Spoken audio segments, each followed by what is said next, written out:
You have to have a vision that's big enough that other talented people want to be a part of it. So that was the stress test. I've watched so many companies adopt EOS and they build it wonderfully and build a wonderful vision for them and their current leadership team and the size of that enterprise. But I believe you have to build a vision that is grand enough where other talented people can see their own success in it.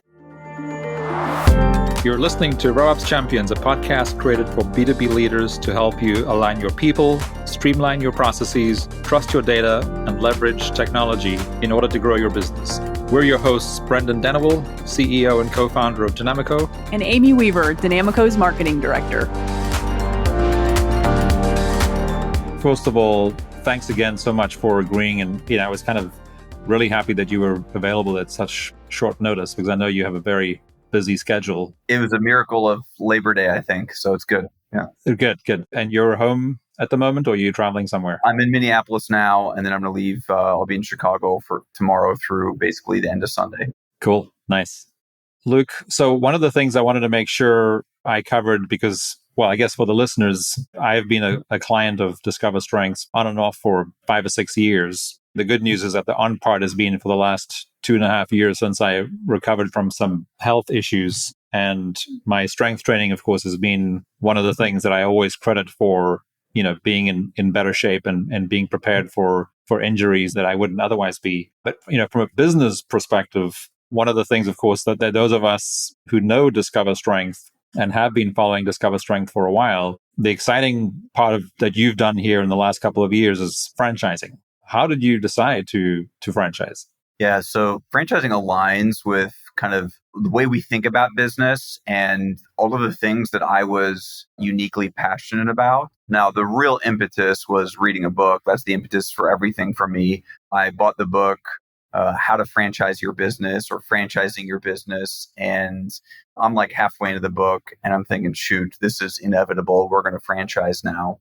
But really, when I say it was connected to how I thought about business and what I was passionate about. Forever, I've been passionate about developing exercise professionals, and I've been passionate about developing leaders, managers, entrepreneurs, business owners.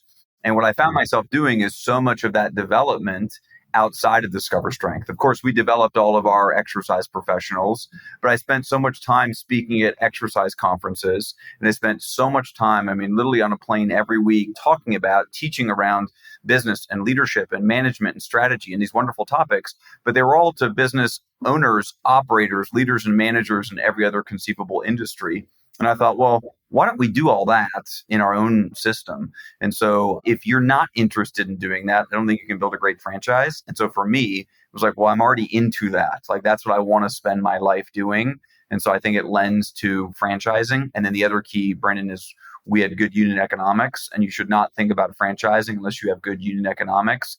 And there's a lot of franchise companies that have a great idea for a product or a service.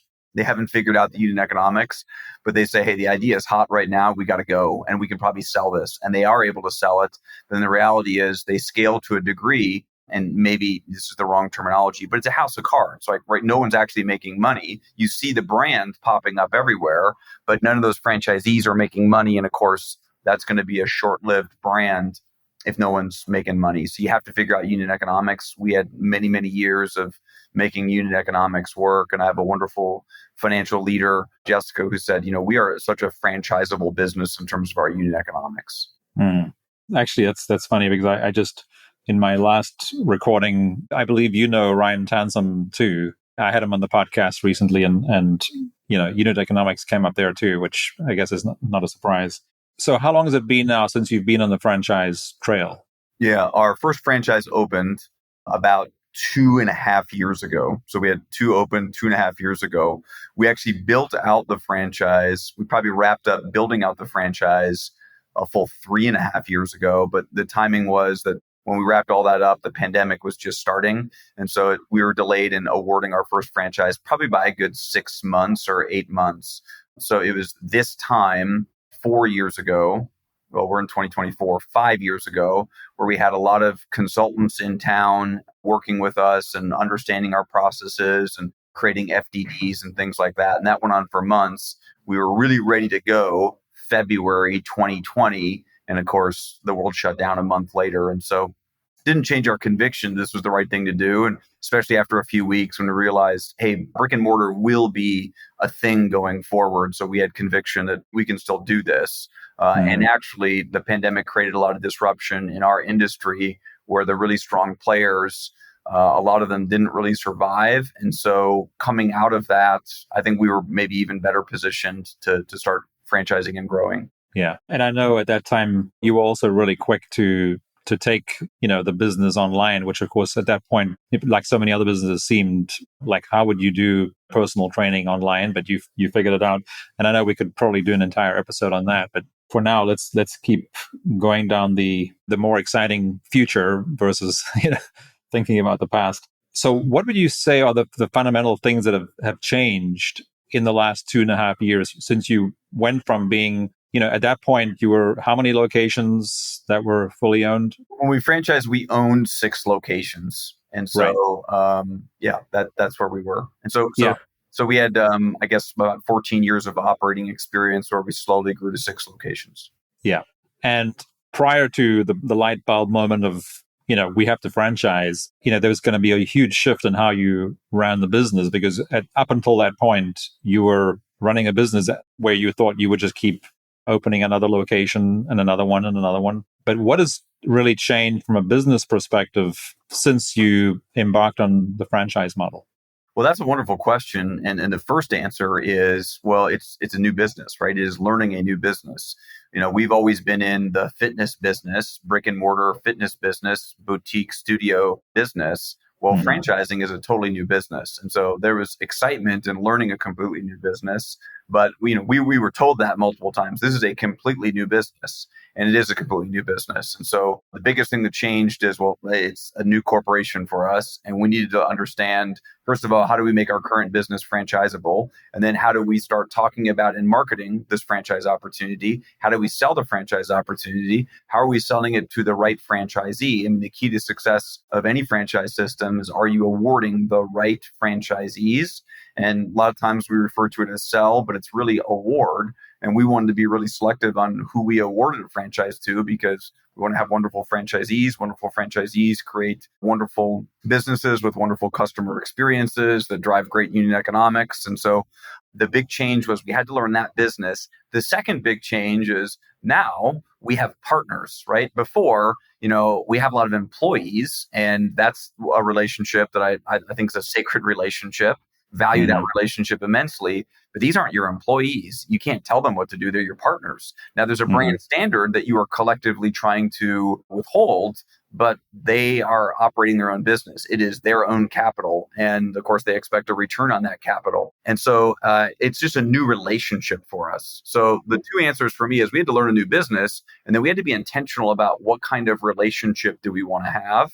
And related to that is we wanted to be intentional about what type of franchisor do we want to be. So I loved going to franchise conferences early on, understanding all of these different franchise companies that are out there. How are they doing things? How are they creating rapport with their franchisee? And then we had to have a lot of internal discussion. Well, what do we want to build? Which was really fun because I haven't built something new in a very long time. And so to be able to take a step back and be inspired by brands like McDonald's. I mean, I could care less about McDonald's until we started franchising. And I read every book on McDonald's and fell in love with McDonald's. I hadn't eaten at McDonald's in literally 20 years. And I'm reading this McDonald's book and I think I need to go to McDonald's right now and have my first McDonald's in 20 years. So it's been wonderful to be influenced by some of these wonderful franchise organizations to help us understand, well, what are we trying to build? Yeah, and what makes them successful, right? Which I guess is probably a good time to mention the premise of this show. The thesis of this podcast is, why do some companies scale better than others? Now, that's obviously not necessarily specific to franchises, but you could essentially ask the same question. Why do some franchises scale better than others? And I think you've already touched on a lot of the reasons for that. But is there anything specific that you've learned over the last, let's say, 3 years and 2.5 years more specifically about what will make a franchise more successful, one franchise more successful than another? Yeah, so we're pretty early into to understanding that question. So I know what makes a Discover Strength location successful in terms of, hey, is this individual franchisee gonna be successful? Before I answer that, I love to have just more data points, right? I love to have more locations open and we can really have a data-driven answer. I mean, early on, we know it's like they have to be in the right location. And so we spend a tremendous amount of money on analytics, understanding where should our locations be. And this goes back to, we wanted to be intentional about what type of franchisor do we want to be. We heard complaints all the time from franchisees that, hey, my franchisor, the only time they ever come visit me is because they're there to pressure me to buy another franchise and open it up. And if I didn't buy another franchise and open it up, they were going to sell it to somebody else. And suddenly in this given market, we have, whatever the concept is, whether it's donuts or exercise or whatever the concept is, there's one like on every other block. And that actually wasn't consistent with each one of those franchise locations being successful, having strong unit economics. And so investing in like a great analytics tool. I mean, we over invested in the analytics tool to understand where should a location be, what's too close, are we in a location where the franchisee can make money? So that's number one. Number two is are we awarding the right franchisee? And that's what we don't have total clarity on yet. Like we have incredibly high caliber franchisees,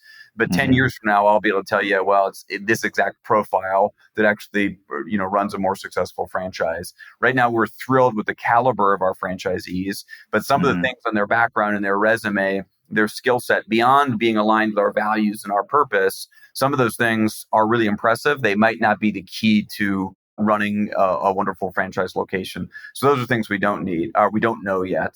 And then lastly, and anyone you talk to in franchising will say this, is an interest and a commitment to running the play, right? A franchise involves a playbook and you have to run the play.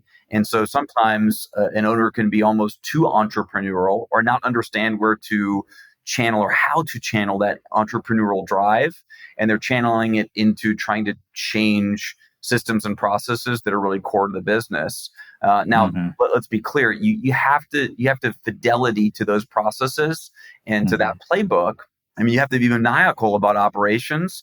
At the same time, most of your innovations as a franchise system grows is going to come from franchisees. So it's an interesting balance there. Like the great breakthroughs come from franchisees, but at the same time, if a franchisee is not following and running the play, you have to go berserk over that, right? Like you have to go berserk over that because that's the consistency of the brand. And I learned early on that when we open a franchise location, I would walk in there and I would see something going on in that location that really wasn't up to brand standards. And of course, my eyes went right there and it drove me crazy. And I would walk outside of that unit thinking, thank goodness that we don't own that. That's not my problem. And I realized pretty quickly, it is my problem. Like the customer that's going there, they don't know who owns it. I think about when I go to stay in a lot of hotels. I've stayed in a lot of Courtyard Marriott hotels, stayed in a lot of Marriott properties as a whole. When I walk into that hotel and there's something wrong or there's something wonderful, I don't say, hey, who owns this? Is this a franchise location? Is this corporate owned? I just think it's the Marriott. And so I'm going to judge the Marriott. And so I realized pretty quickly, every Discover Strength is my Discover Strength, even if it's not my Discover Strength. That's how I have to think about it because that's how the consumer thinks about it. So that last key bullet is someone willing to truly run the play, fidelity to the play. Yeah, that makes a lot of sense. Without mentioning names, and you've done a lot of research about franchises. So outside of Discover Strength, you've attended conferences and events and whatever, where you're learning from the successes and failures of other franchise brands. What have you seen so far that leads to, you mentioned McDonald's earlier, and obviously they've been incredibly successful. But what are some of the mistakes that you see franchisors make that lead them to be less successful than the really successful franchises that we see, like you say, on every corner? Yeah, in my opinion, I love that you framed the question that way. Is I sometimes learn or internalize learning better by thinking about the failures, or when I think about what do I want to build, one of my first considerations is what do I not want to build? And so when I sat down with our leadership team and everyone that works as a part of Discover Strength franchising, we got together and we said, well, what do we want to build and become as a franchisor? And before we could take stabs at that, we had to share what do we not want to become. So I had the news articles, I had slide after slide of examples of franchisors that probably didn't do it right. And some of it was, I just don't want to operate a business that way. And some of it was, hey, they're in like a legal entanglement over operating this way. So we wanted to share that as inspiration of that's, we want to be the antithesis of that.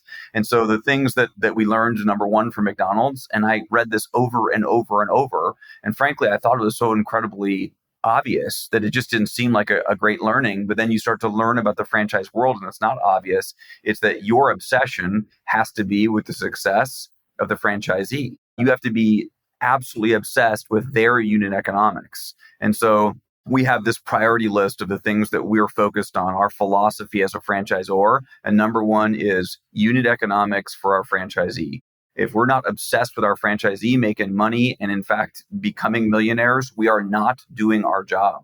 So that's number one. Now, I say that out loud now, and it just sounds so obvious. But as I started to read like McDonald's and Ray Kroc's approach, it was just stated literally 100 times. Well, this is what made Ray Kroc different. He looked at this as a partnership and an ecosystem where everybody had to be successful. So, and I'm going to go a step further. The franchisee had to be successful. The vendor had to be successful. And he never looked at a vendor as a vendor. He looked at it truly as a vendor-partner relationship. They had to be successful. And then, of course, McDonald's, corporate had to be successful. The whole ecosystem had to be successful.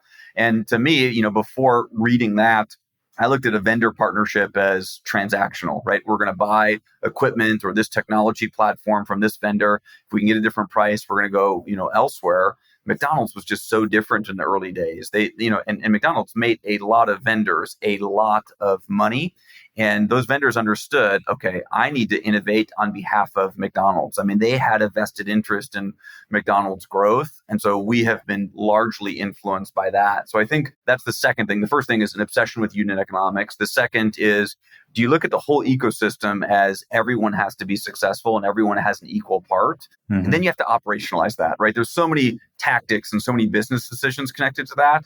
But if you come to like our annual franchise convention, there's no hierarchy, right? When we're at a big dinner with hundreds of people in the room and we have speakers and at night there's a dinner and celebration and so forth, you're going to see a member of my leadership team sitting next to a vendor partner, sitting next to one of our exercise professionals, sitting next to a brand new franchise owner, we're just going to kind of be spread out.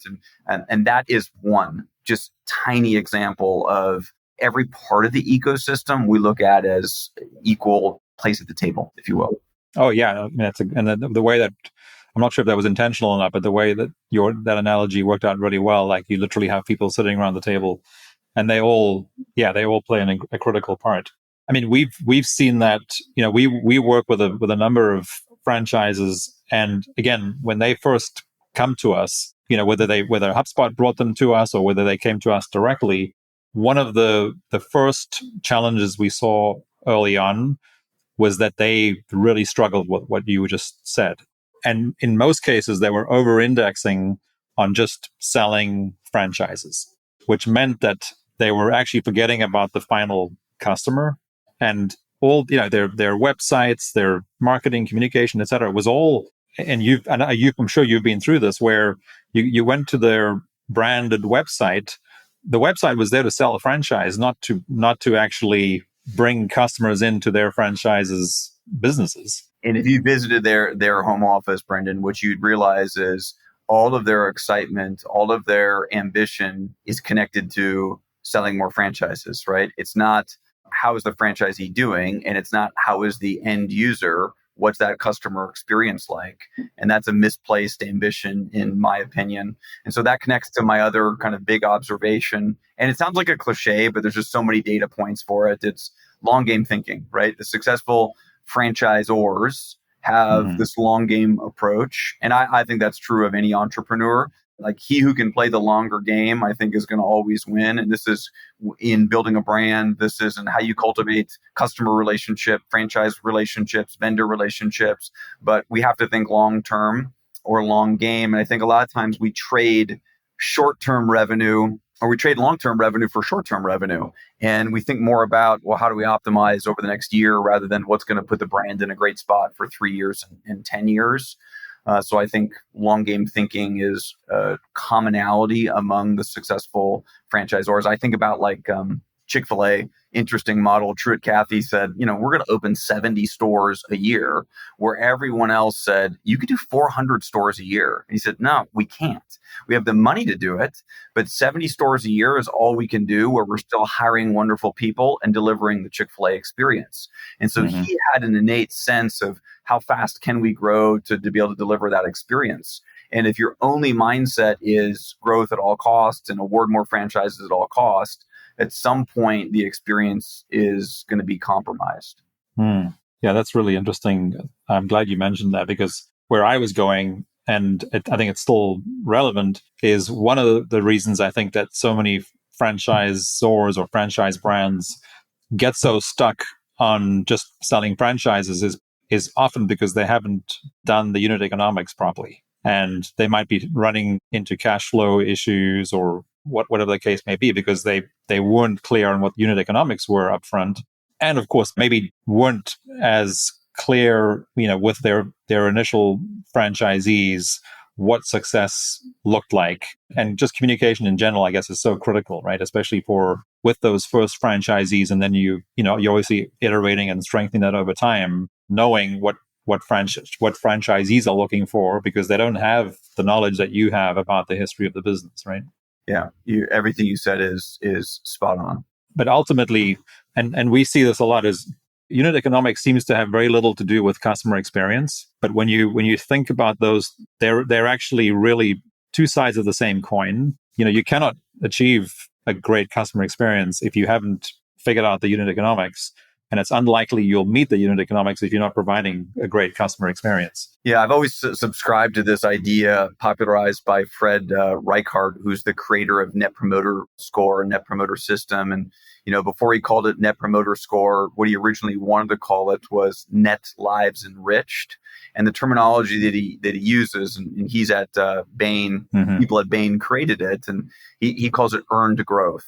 So the idea that we are growing revenue, not because we've grown via acquisition or we've just pumped more money into marketing, which is wonderful, but earned growth means you deliver a customer experience where that customer derives so much value that they can't help but come back and bring their friends with them, right? That's the idea of earned growth. And so at the end of the day, if the customer experience isn't right, you're going to suffer in terms of retention, right? You're going to have a churn problem and you're not going to drive referrals. And we think one of the strengths of our brand is we've always been able to drive more new business and more referral with a lower marketing spend. Now, we still spend money on marketing, but every business's best customers come from referrals. We want to make sure we can operationalize how we're actually earning those referrals.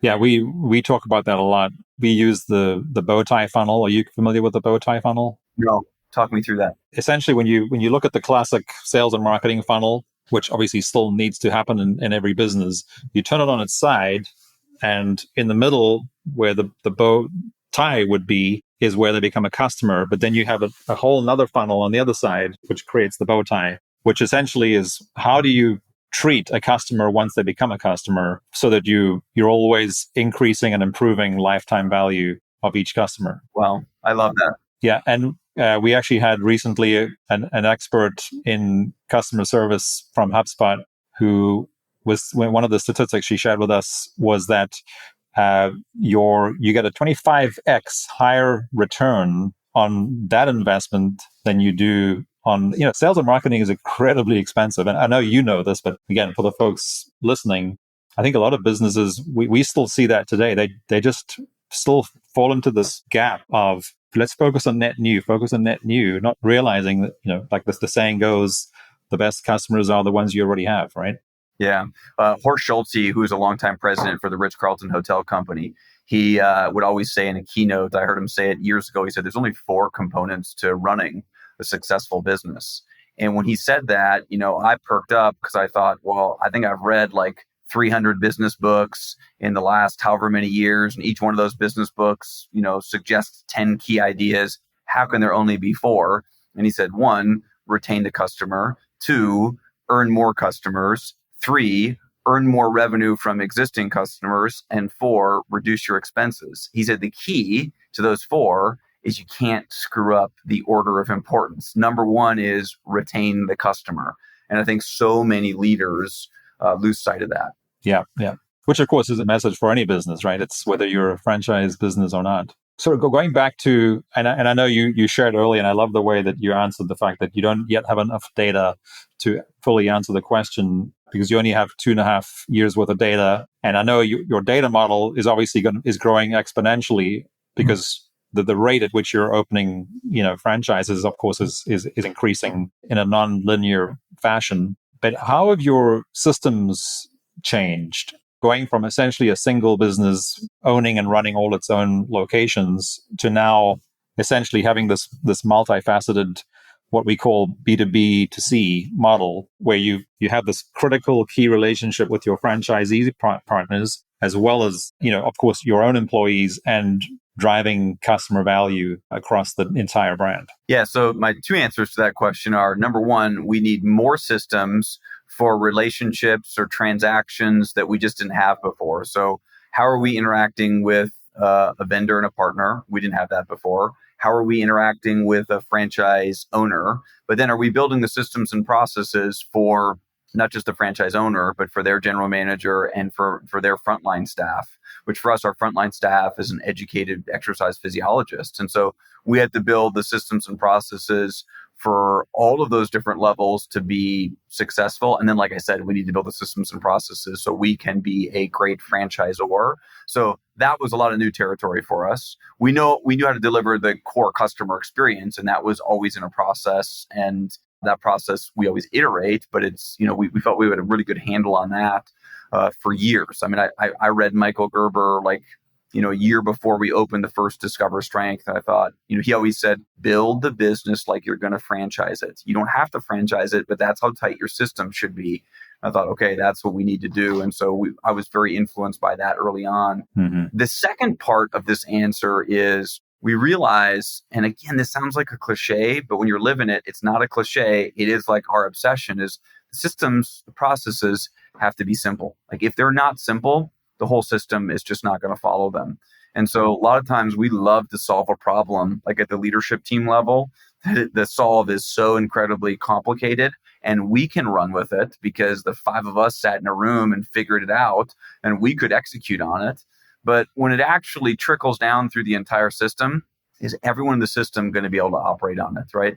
Is the owner going to be able to understand it? The general manager going to be able to manage around it? Is the exercise physiologist going to be able to bring it down to the ground? And so we just realized that we always have to dumb down our systems. I mean, the systems and processes have to be simple. And I know there's 1,000 different books and speakers that speak to that, but that's definitely our obsession. And I actually think it's my observation that when you have really bright people, a lot of times they struggle with that. And my pushback to so many of my people is, you built that for you, but this has to be for the entire system. And they don't have the same level of engagement as you do on this problem or this topic right now.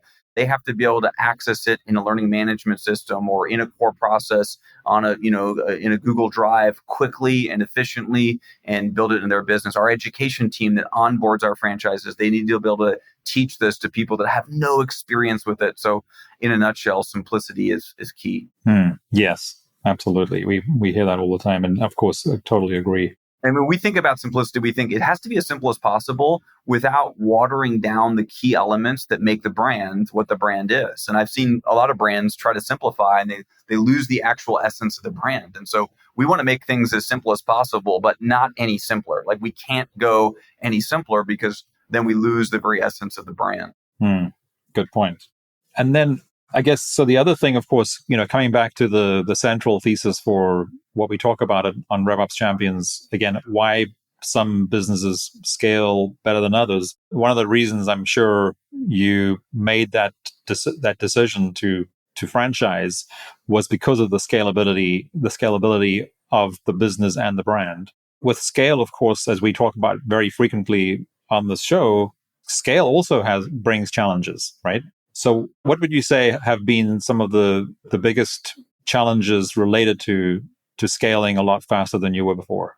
Yeah, I mean, so early on, we always looked at it as capital. And when you franchise, we still need capital, but the capital to launch a studio is supplied by the franchisee. So you kind of solve the capital there, but any franchisor will tell you that whatever you think it's going to cost to start building infrastructure, multiply it by about 10. There's just significant investment involved in building the infrastructure to support the franchisees. And so the first struggle is infrastructure. And when I say infrastructure, it's understanding, well, how do we deploy capital at this stage? What's the next step of that infrastructure right now? Where do we get ROI if we spend money on this right now? There's a lot of things you can do. How do we make sure we're not too early or we're not too late on some of this investment? And that investment could be in a technology platform. It could be in people.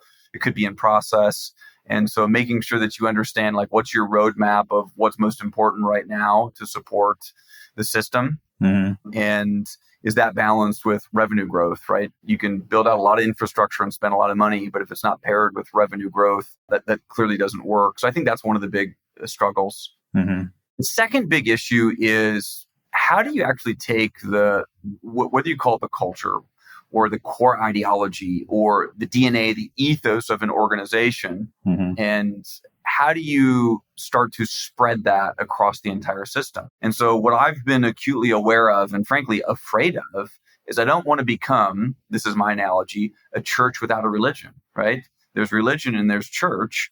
And so we have to make sure that religion, and by religion is just your way of doing things, right? Whether it's culture or ideology or how you actually interact with a customer, how do you make sure that doesn't change as you start to scale? And that's the part that no matter what, it takes time. And maybe it speaks to Truett Cathy's quote around, I could do 70 in a year and that's it. Otherwise, we start to lose what Chick-fil-A actually is.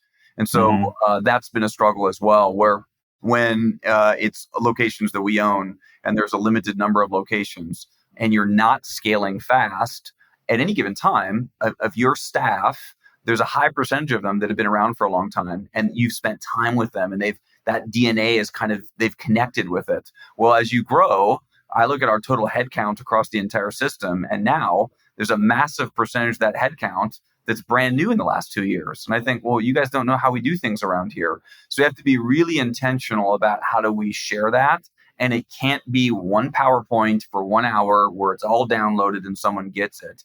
It's the stories, it's the analogies, it's connection to founder, it's stories like hero stories of when values were lived, and this stuff just takes time. And so you have to be intentional about how are we going to make sure the religion continues to exist as we build more churches. Building the church is the easy part, I think.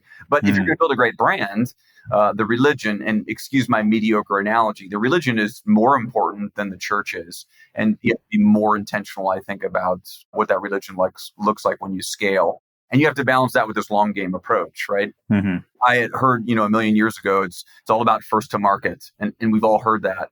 And then years later, I heard, and it's not about first to market, it's first to scale. And now I don't even believe that's the case. I believe it's first to market, first to scale. It's who can scale, and then who's scaled with this long game thinking where we're still going to invest in the customer experience. And in a franchise world, we're still going to be obsessed with unit economics. And so when the dust settles and you're 8 years in or 15 years in, are you starting to look at a company that's truly been built to last? And in the franchise world and in so many other industries outside of franchising, we see companies that are built for equity events of some kind. And I think, can you build a company that's really built to last? And you get a level of scale that's needed for the equity event. But beyond that, when the dust settles, what did someone acquire? What's the strength of the brand? And that just goes back to the built to last mentality or long game mentality. So, Luke, I've known you for a long time, and I know one of the things that people who know you is that you're very intentional, very deliberate about how you make all these things happen in your company, right? I believe you still run on EOS. Is that correct? Yeah. I know because whenever I go to my workouts, the proven process is on the wall. You obviously you have core values, etc. Were any of your proven process, your core values, are those critical parts of the operating system that you use to essentially maintain your religion, continuing that analogy, were any of those tested as you made the shift to franchise? Yeah, what a wonderful question. We had to make sure they were tested, and we had to make sure, does this resonate with the rest of the system? And by the rest of the system, I mean potential franchisees. And so when we talked about core values or core purpose, or even something like a BHAG, a long-term goal, and then when we think about strategy or differentiation or strategic anchors or three uniques, does the rest of the system, are they aligned with this? And so I think that you have to have a vision that's big enough that other talented people want to be a part of it. So that was the stress test. I've watched so many companies adopt EOS, and they build it wonderfully and built a wonderful vision for them and their current leadership team and the size of that enterprise. But I believe you have to build a vision that is grand enough where other talented people can see their own success in it.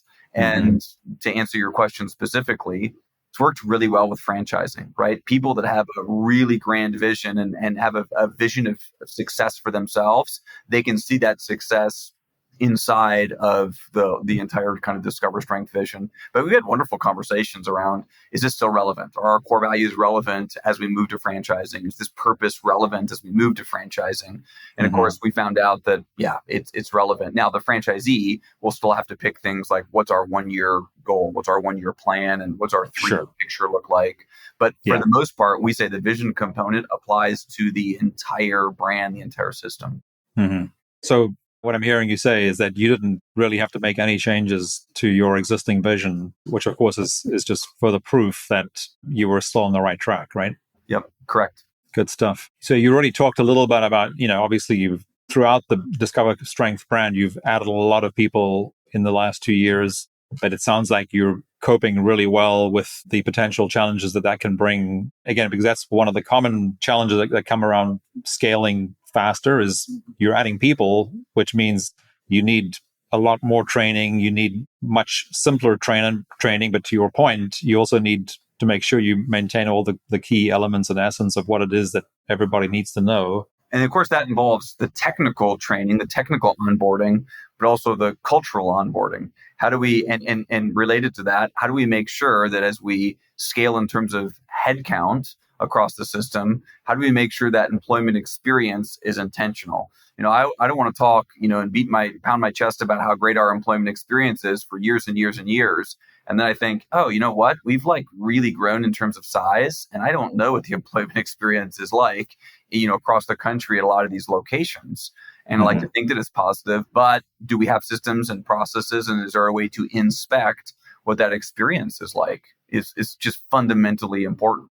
If you care about that, and we care about that. I have more ego attached to our customer experience and our employment experience than I have ego attached to how many units have we awarded or how many units do we have open. Right.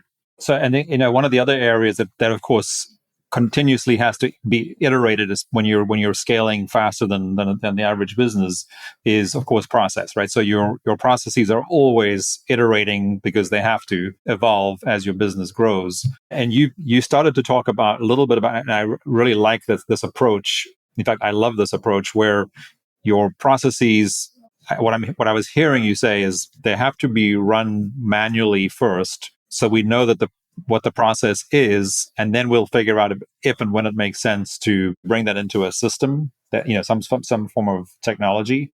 How has that looked over the last couple of years as, again, your processes have evolved and continue to evolve? How do you approach then bringing those processes and automating as many of those that can be automated without losing that personal touch into your systems? What a wonderful question. And sometimes the personal touch is incredibly important. Sometimes the personal touch is less important, and it's just much easier to turn to technology as a solution. So I think you're right. We have to understand what is the process, and then what's the right technology platform to help us automate this or streamline it or make it more efficient. And this is in every aspect of the business, from how we market to how we onboard to like let me give you one onboarding example. At what points does a new employee, when can they, on their laptop at home, watch a learning management system video of me talking about something, or one of our people, our education team, talking about something as they work through all these courses? And at what juncture do they actually need to have a live human in front of them talking about that concept, because there's this temptation that you could put it all in a learning management system, for example, and they would just, go home and literally interact with their computer, and that's how they would learn. So that example applies to, every facet of the business.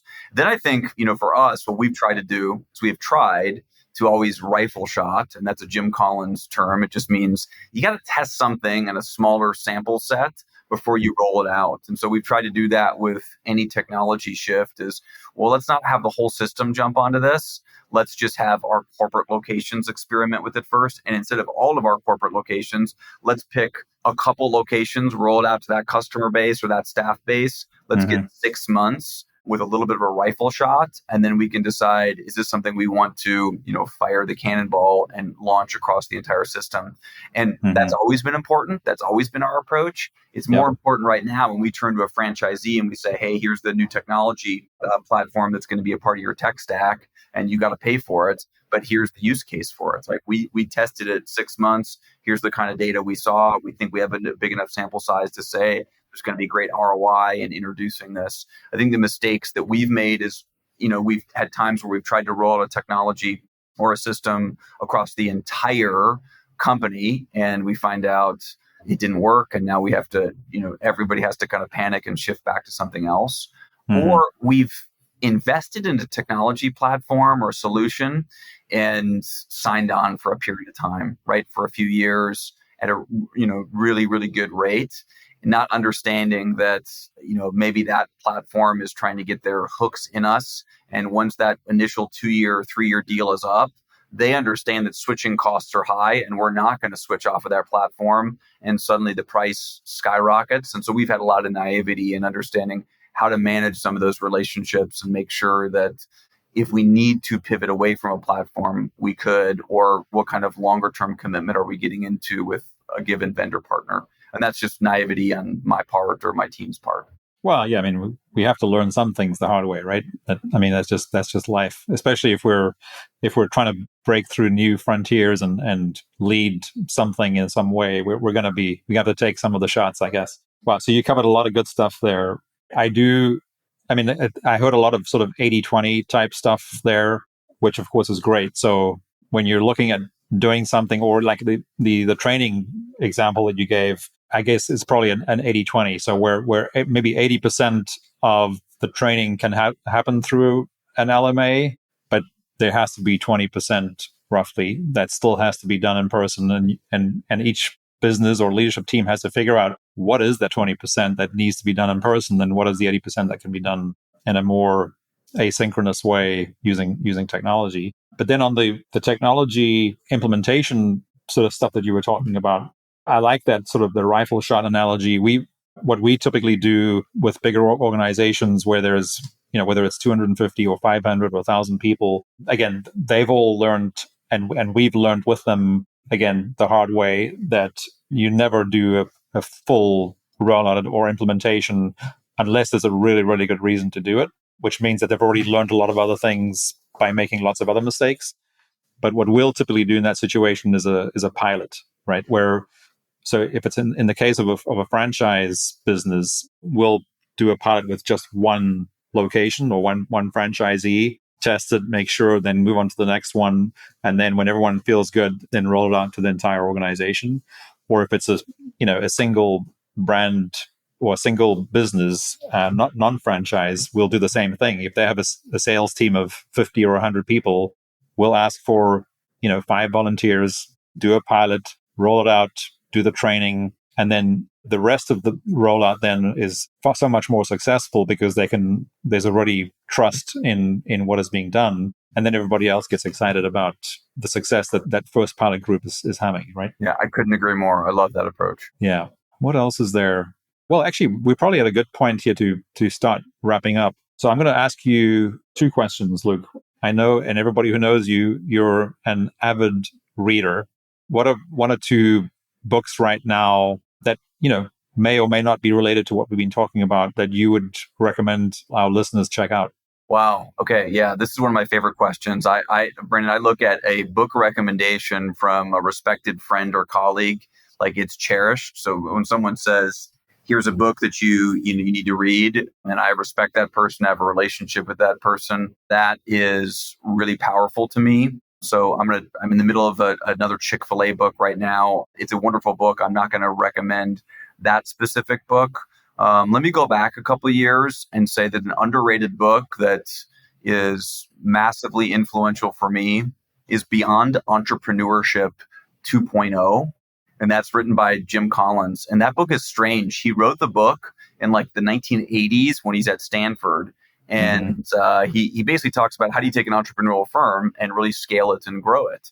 And then he goes on and writes Built to Last and Good to Great and How the Mighty Fall and Great by Choice and all these other books. And then just a few years ago, he returns to the original Beyond Entrepreneurship and he rewrites it. But when you read the book, he keeps all the old material in the book and those pages are white and the new material is gray. So you get to see how was he thinking about this concept in the late 1980s, and how's he thinking about this concept in essentially 2020? And it's fun to think about he was writing about Apple in the 1980s and he's writing about Apple in 2020. What's changed? How is his view? This is just one of an infinite number of examples. How's his view of Steve Jobs changed? So I love that book.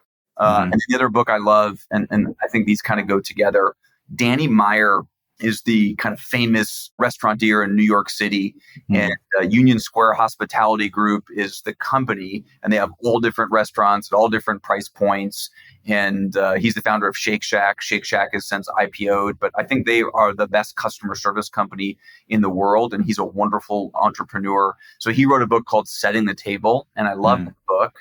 And then about a year and a half ago, one of the general managers for the restaurant that became the best restaurant in the world, it won that award. That general manager, who eventually becomes the owner of that restaurant, Danny Meyer sells it to him, and the head chef, he writes a book called Unreasonable Hospitality. And now I think Unreasonable Hospitality, and that's the author's Will Guidara, that sold more books than Setting the Table. They're both wonderful books, both worth a read. And I got to meet Will Guidara. He keynoted an event that we put on, and he is wonderful. And I love when the general manager writes the book. This is not the chef, like in food culture, right? The celebrity chef is kind of what we put up on a pedestal, but to have this general manager talk about how they created the best restaurant company in the world, just phenomenal. So I love both of those books. But like you said, I'm always reading something. I always have 2 physical books going, and I have a couple audio books going at all times. So I love to read and kind of be influenced by authors and thought leaders. Yeah, no, I think those are great suggestions. And of course, no surprise that those books ultimately are about both customer experience and unit economics, right? Yeah, absolutely. Which kind of is where we started the conversation. So I love the way that reinforces that. So, and then apart from books, and so to our audience, whether they're in a franchise business or not, what other advice do you have for folks right now? Again, thinking through the lens of why some businesses scale better than others. What advice do you have, Luke? Yeah, so my big pieces of advice on what to do to scale, why some companies scale and don't. I really think it's 4 things that I can think of. Number one is it's an intentional decision to scale.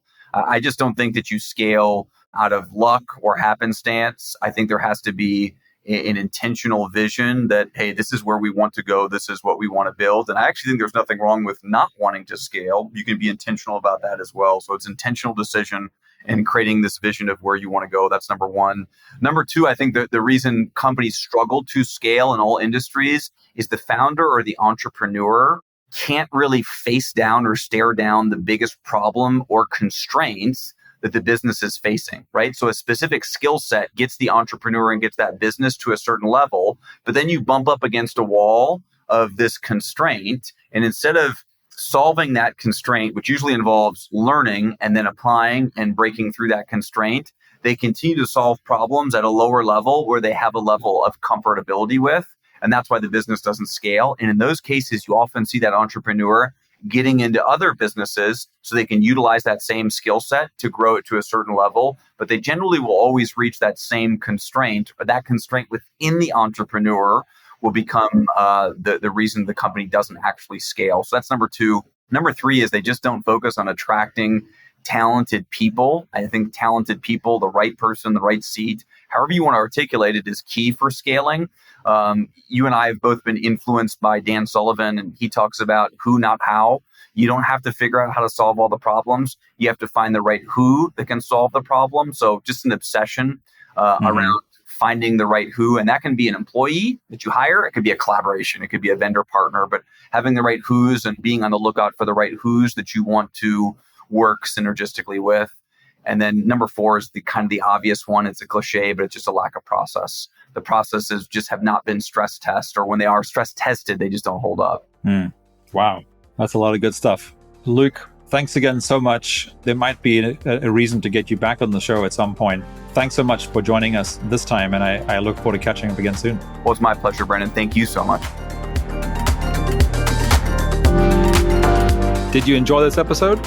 Find more at RevOpsChampions.com.